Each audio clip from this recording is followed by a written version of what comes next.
Alright guys, welcome back to the channel. I am here in Chattanooga after a wonderful time trying to get over here. Apparently I went to the wrong place because I'm doing a round trip. So I'm picking up in Chattanooga at one location, going down to South Carolina, and then bringing empty totes back to another location. Well, I went to the second location in Chattanooga like an idiot. Wasn't paying attention, but got the bills, and we are hauling UN3109, which is the organic peroxide 13 totes at 42,179 pounds. So this can be a fun load. It's not my favorite, but it pays almost $4 a mile to go down there loaded, empty back, so not a problem there.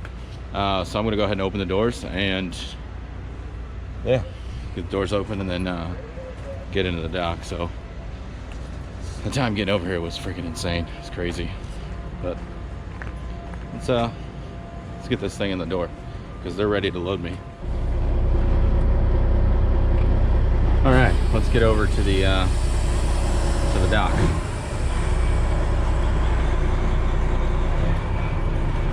Not super excited about this load, but like I said, it pays really good, and it's a round trip, so I'll be back home tomorrow sometime, or at least back in Chattanooga, and then be able to get home. Oh, he's getting him ready already. Nice of him. I'm gonna go here to this 33. That's what that is.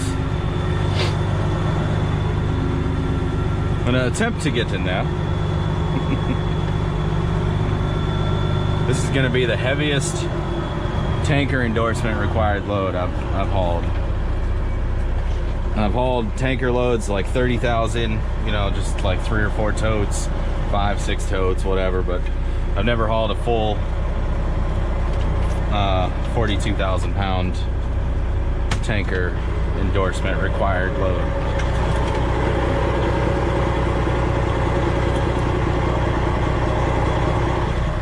I think we're gonna go to that other door.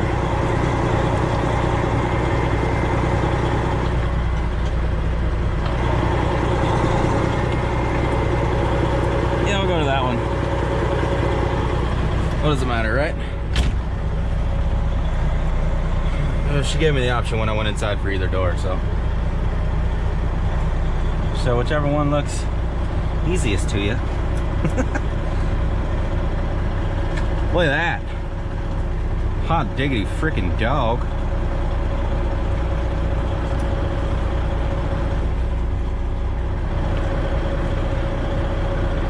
Now that, ladies and gentlemen, is how you do it. I shocked myself with that too. I haven't seen that in a while.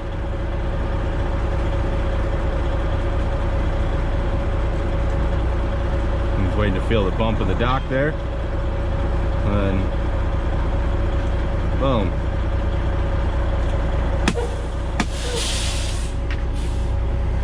We are good. Oh, after getting all that, let me turn this way so you guys can see me. Getting everything strapped up, I got to strap over each one, kind of anchoring it down so it can't slide side to side. I'll show you what I'm talking about, but there's 4 in the front, like right down the middle. Those are each strapped individually. 2 behind that, and then another one in the middle. That one's strapped down as well. And then they're strapped down all the way back like that. So it's not too bad. Apparently, this is frustrating.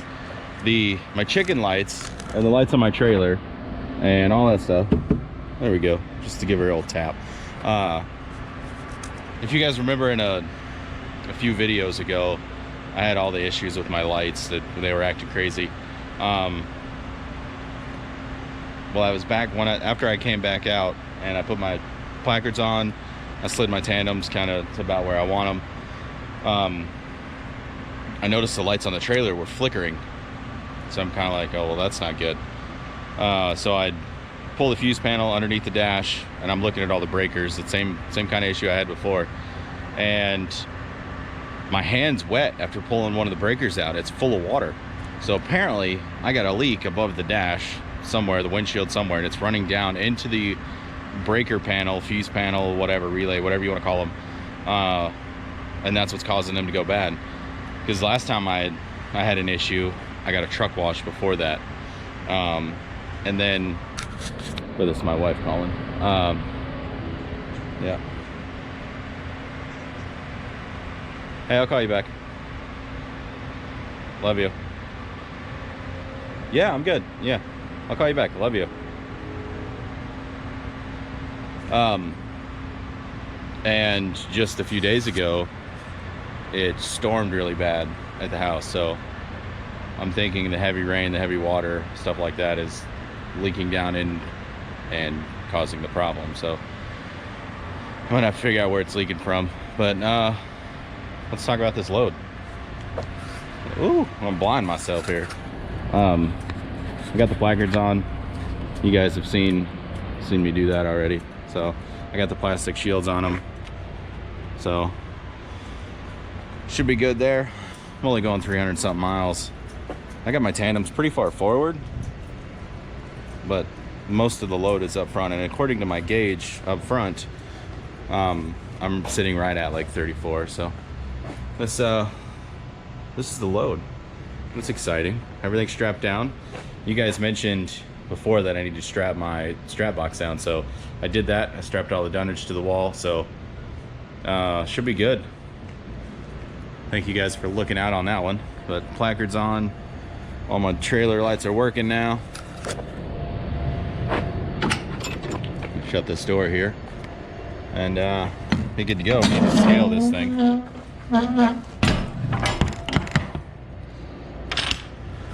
No seal, nothing like that, so not bad.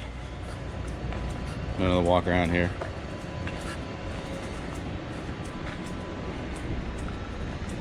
Hey, there's another placard.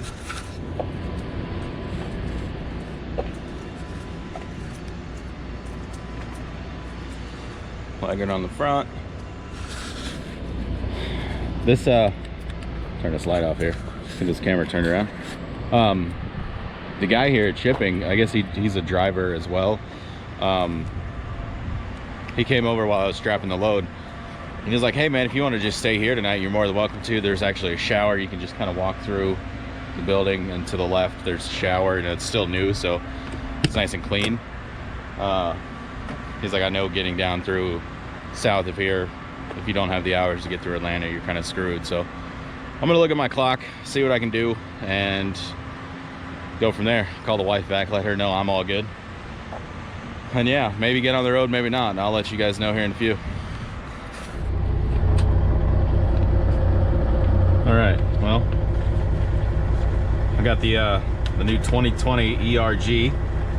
I know the last video I did with Hazmat, the most update model I had was the 2016, and this was at home waiting for me, so here you go. So yeah, UN3109 organic peroxide 5.2, all that good stuff. Got everything we need on here. Emergency response number down here, to and from. It's got everything labeled, what it is Hazmat, the ID number, the name, how much it is, all that good stuff right there. So and the guidebook, if you guys have never used one of these, the UN number 3109, you can find that up front in these pages. So you just find the ID number, so 3109. Let me get to it here. There it is, 3109. These are all in numerical order as well. So 3109 is on guide number 145. So then you turn back here to the guide 145. I always bend it over because that's where I'm at. You can use paper clips or whatever, but yeah, this just goes over all the emergency information you need in case of whatever might happen, all that kind of stuff. So yeah, nothing too wild, but it's good information to have. This is a tanker endorsement required load. I do have that, so like as Nomadic Brit says, respect the surge, because this is gonna be a lot of surge. It's not gonna be as bad as his loads, but it'll definitely be. I'm going to update my logbook here because I am on duty now. Loading, save, go to forms, shipping documents.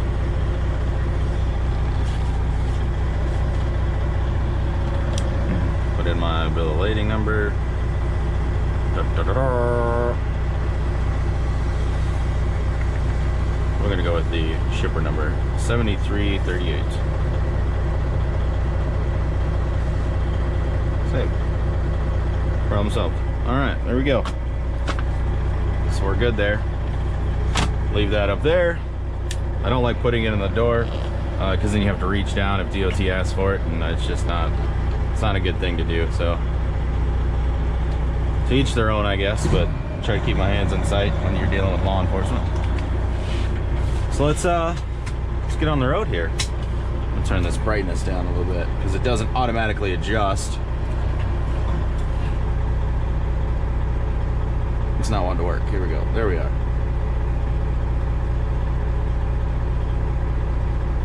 Isn't that bright? Woo. Display. That's what I'm looking for. Adaptive brightness. There we go. Voila. Look at that. She works. All right. I think we're good now. Oh, I do not like heavy. No likey heavy. But that's all right. We're gonna get out of here. Oh, good God. The driveway is brutal.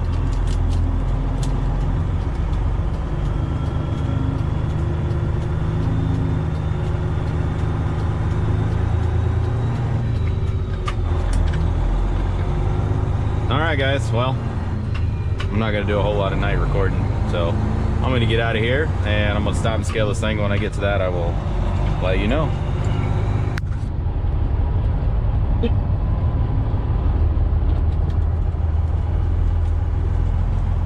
Alright, let's get on this scale here.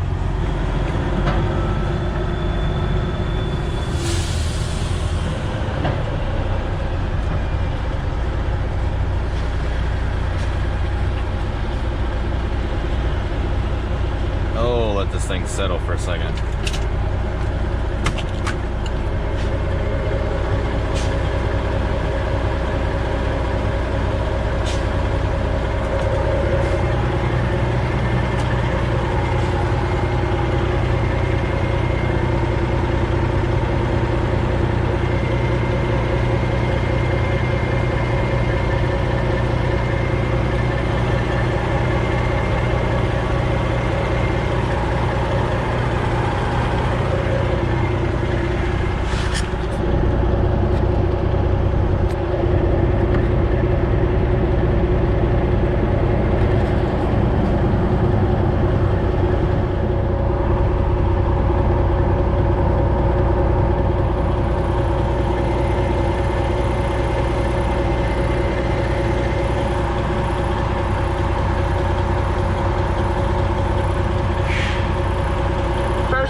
First way. Truck number? 421835.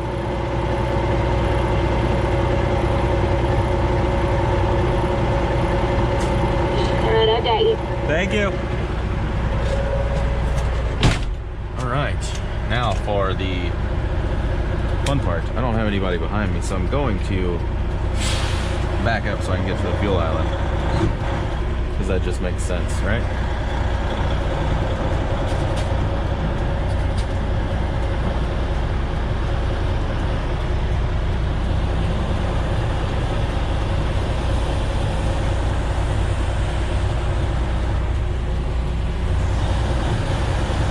I'll see you guys here at the fuel island.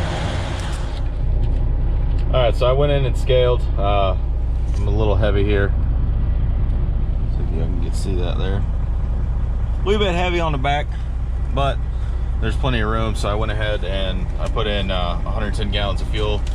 That should be plenty to get me down there and back. So I pulled the pin bar, whatever you want to call it, for the tandem. So I'm going to go ahead and slide the tandems here. I'm going to pull forward to the pay line, slide the tandems, and then I'll circle back around and rescale it, go inside and take care of that. So, well, yeah, go from there. So I realized last night that I didn't do a reweigh with you guys, show you what everything scaled out to be. So I'm going to show you now.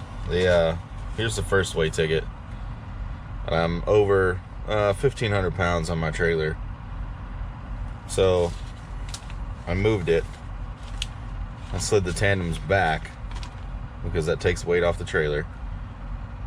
And now I'm just on, oh, that's the same one. It's a good trick, huh? Now I'm just under the 34,000 pound, which is fine with me. I'm legal, so I don't have to mess with it. Plus, I don't have to go too terribly far with it. So yeah, got that done. Shut down here in Greensboro, Georgia. Greensboro. I don't know how they say it. Greensboro. Greensboro. Borough. No. Yeah, it's different people. They say things differently. So, but yeah, I got to do a pre-trip here with this. Just kind of checking everything out, making sure we're all good.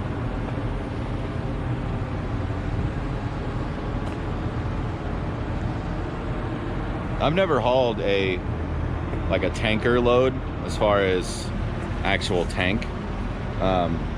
This is the heaviest I've hauled, like I've said before, and it's definitely going down the road. You can feel it kind of like just rocking with you. And the road, when the road shifts and like the construction, you can feel the whole thing go. It's pretty wild. So I definitely couldn't imagine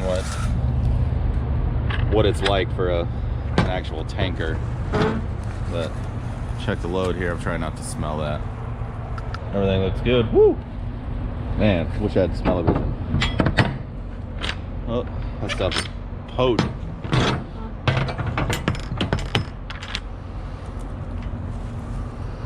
I had my set of lights went out again last night, and I don't know why,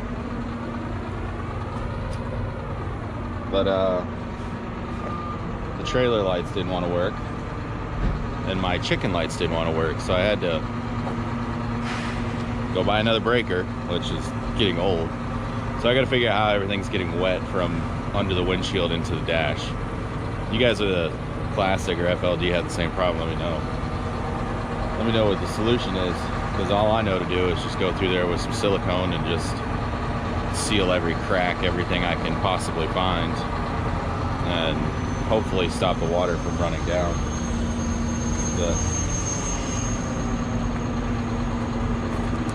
They're all working now. Still got my Merry Christmas truck on there. Let's get on the road.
trucker, and they have no clue what happened. No idea. All they see is a picture online.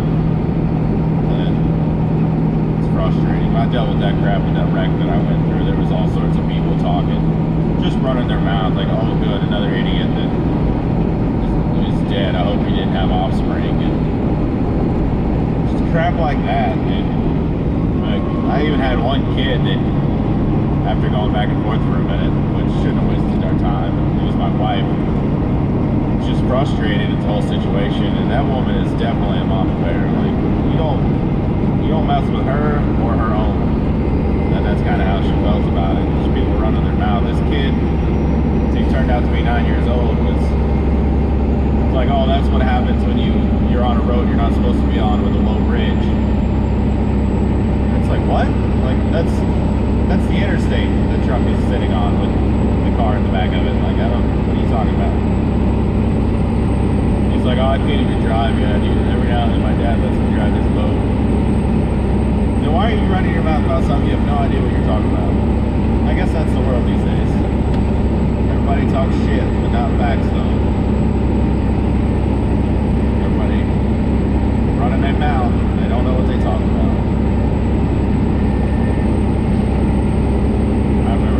You don't have anything nice to say, don't say anything at all. I don't know what happened to that.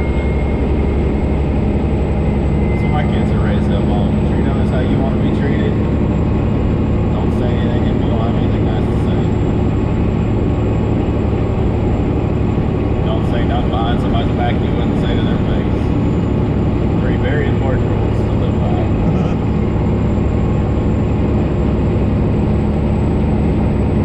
I'll shut up now.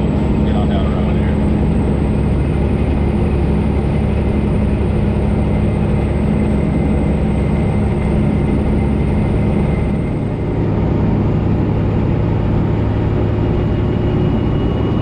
Oh, got another scale.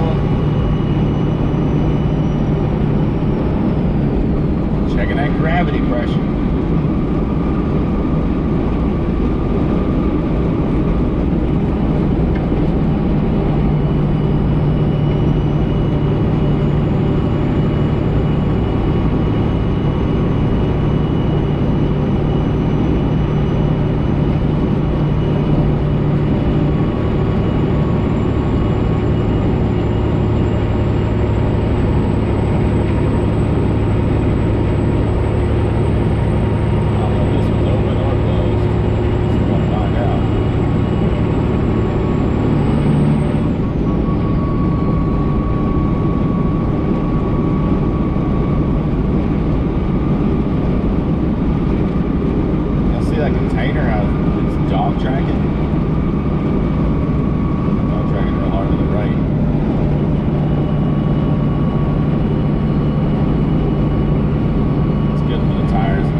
Glad I scaled this thing.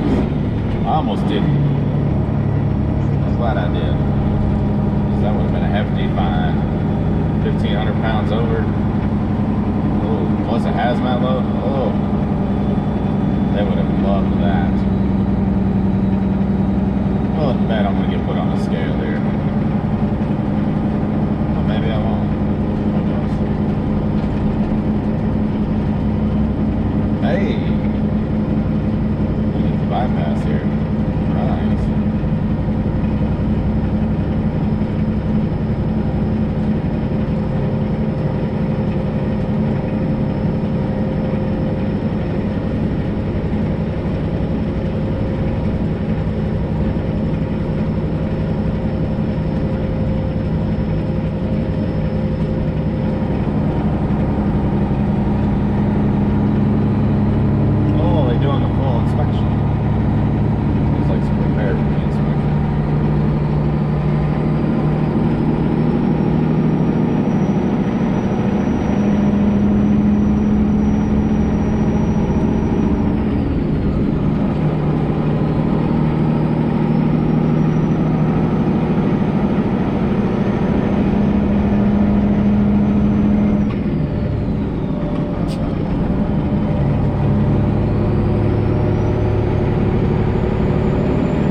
Just under 3 miles out from Amick Farms down here in Batesburg, South Carolina. Ready to get this load off. So I think it's still going to be hazmat on my way back because it's going to be residue last contained unless they clean the totes that I'm taking back. But if it still has the residue in it, I still have to run placards. I believe I might have to look at my hazmat sheet. It might only be 1,000 pounds or more, or 1,001 pounds or more. But we'll check all that out and confirm, and then go from there.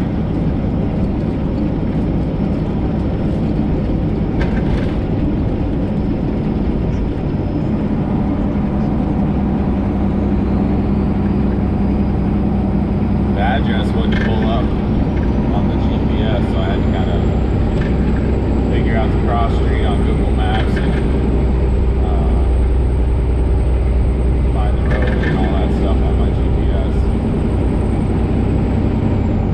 But from what I can tell, I got the pin dropped right in front of the building or the address, whatever, on my GPS. So down here, just over a mile out.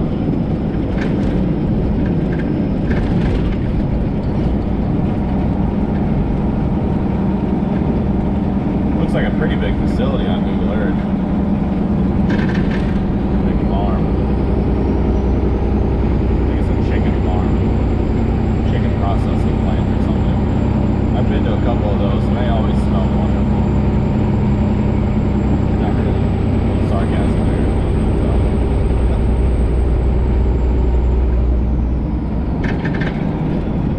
It's like an old chicken coop.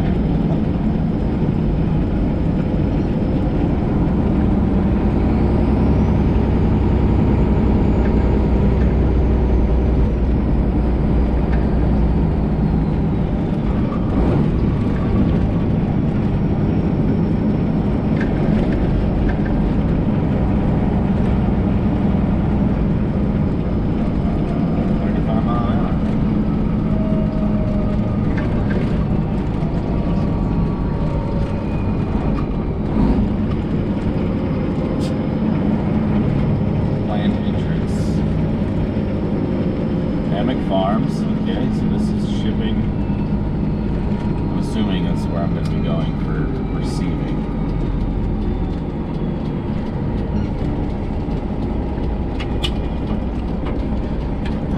Yeah, well, that's the right way.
Scale.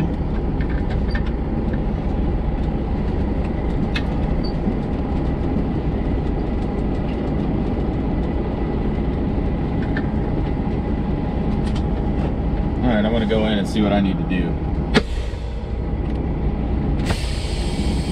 Get out of the way here.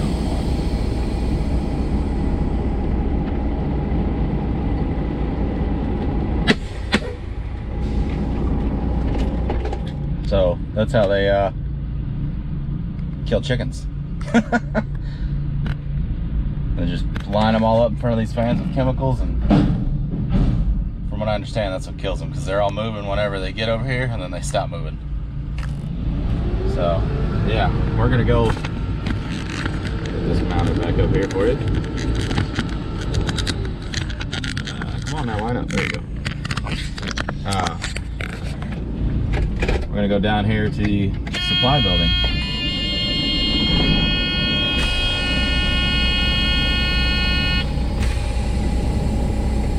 I know that buzzing's loud, sorry. I did open the doors, and that stuff is, whoo, lordy. Oh, here comes a chicken truck now. Oh, they're moving. Flopping around. Oh.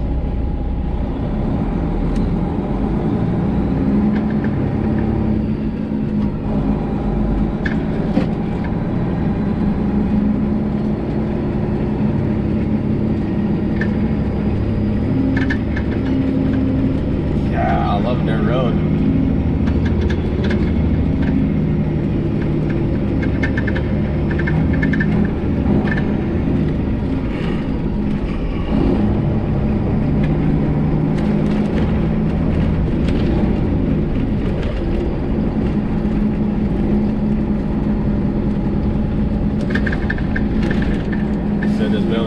Over to the left, or this road will swing to the left, and there'll be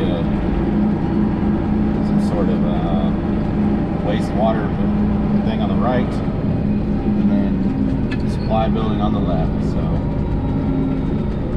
I believe this is where you told me to go.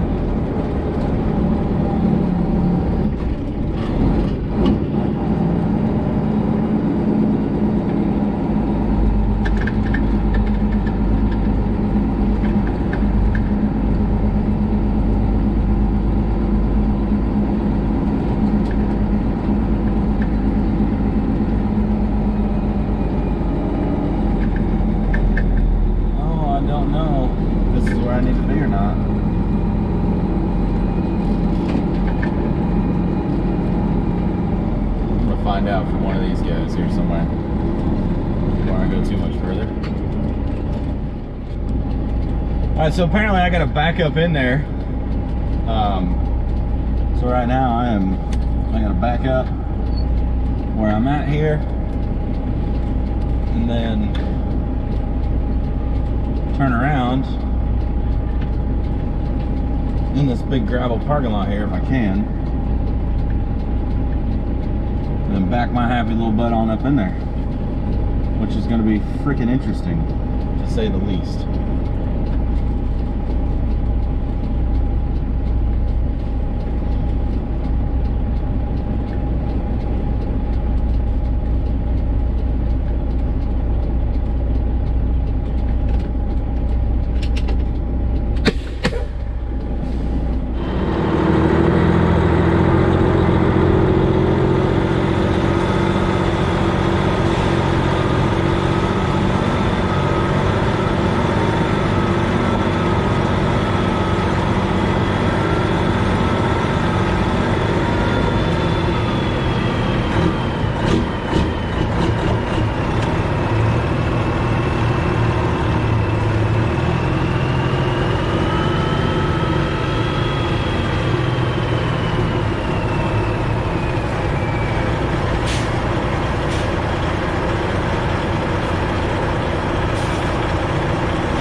So they told me this is where I need to be. I got my mask here. I'm gonna put that on while I take these straps off. So let's get to this. Hopefully this won't take too long.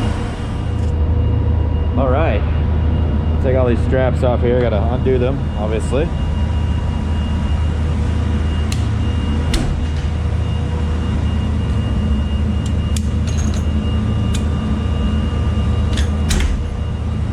Yeehaw, those are tight.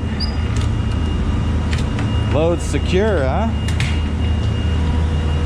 Jeez.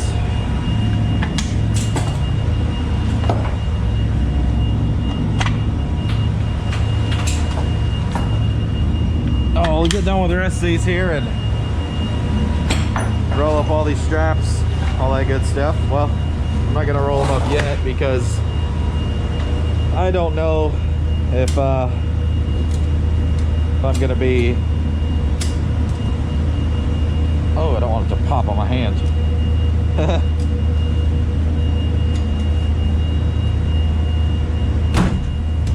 There it goes.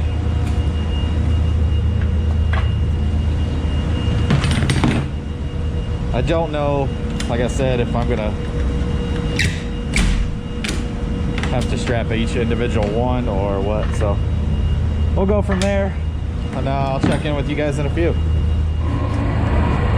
All right, got the totes unloaded. We had to pull them back from the with a chain, but we got this thing loaded up with some new empty totes. Not too bad. Wait on him bring my bills, and we'll get out of here. All right, so back in the truck, I got the new bill of lading with the new UN number. Let's take a look at this here. So it's UN3109 residue last contained, which I said before I got here that that's what I would have to run.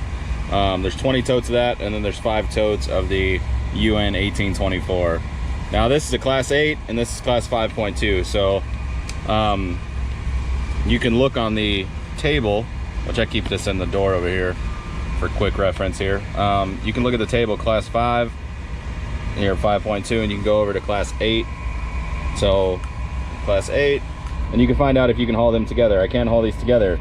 It just says down here that they have to be transported in a manner that will not cause, like in the event of a leak or whatever, may not cause a problem, basically. But you can pause that and read it. It's number 3 there, the letter O, if you'd like to read all that, if you can, or you can just look it up. Since it's all residue last contained, it's not actual like bulk, so I'm not worried about that. Shouldn't be a problem. But yeah, we are going to I got my EGR book here as well, and I've already picked out the guide number here. It is 154. That is for the 18, what was it, 1824? I found it, sorry about the camera here. 18, let me just double check. 1824, yeah, that's what I thought it was. So 1824, sodium hydroxide, let's focus. Anyway, it's number 54. Second one from the bottom down there. Sorry about the blurry. But I'm gonna put my bills in this, and what I'm gonna do is, let me get this set up. I'm gonna take my bills and I'm gonna loop them, my new bills at least. I know these guys want me out of the way, but take my new bills and I'm going to loop them in 1 and number 2. So both of them are tabbed there. That's gonna go on the dock, or on the dash. I'm gonna put this down here out of the way, and we're gonna get on the road. All right, guys, made it here to where am I? Chattanooga. This is where I'm unloading. I gotta unload in between the yellow and the white truck over there. Not too big of a deal.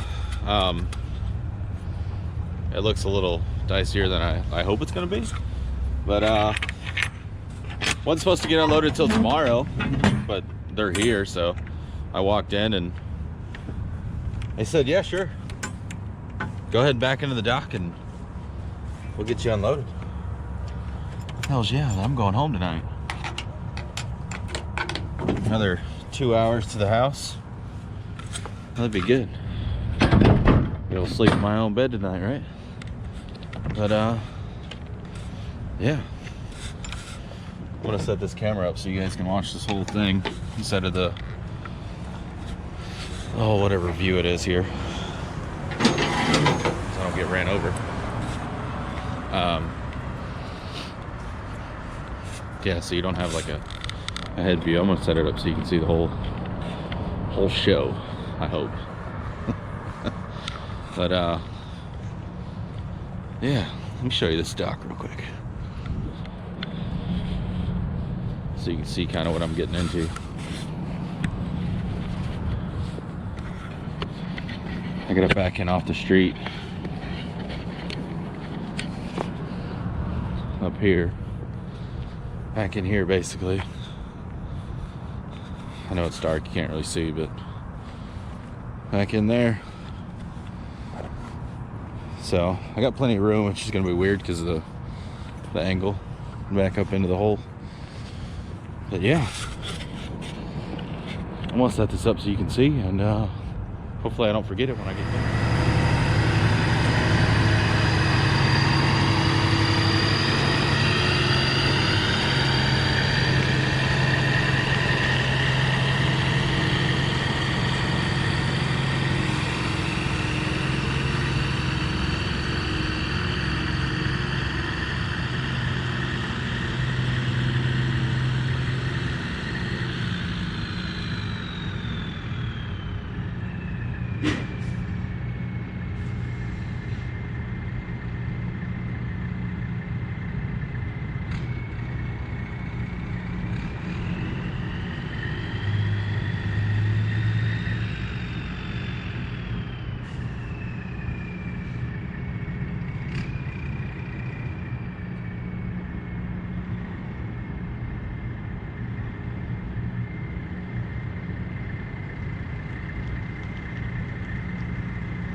show you guys what I was dealing with the pulling up here.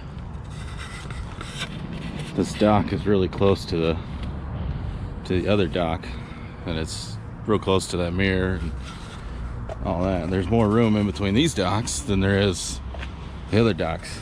And I thought it was perfectly in the center, so that's what I was doing, trying to line it up in between the trucks. And I realized the one dock, or the dock, is closer to the one truck than the other, so I had to pull up, move over, and had to lock it in 4-wheel drive. So yeah. What I call 4-wheel, lock it in the diff. But I'm gonna go in here and unstrap this load, so we'll see you in a few.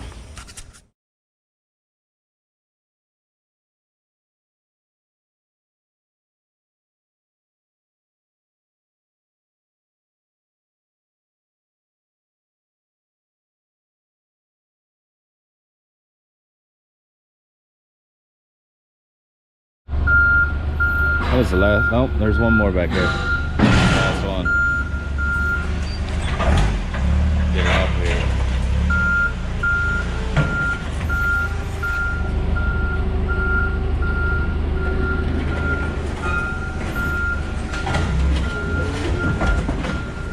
Close. One more. I didn't have my tandem slid all the way back far enough, so I had to. Man, they didn't leave no room, duh. Earlier, when I first got in the dock, my tandems were too far forward, so I was sitting lower than the dock, and it was real hard for him to get in and out. It was a pain, so I had to slide him back all the way. But we good now.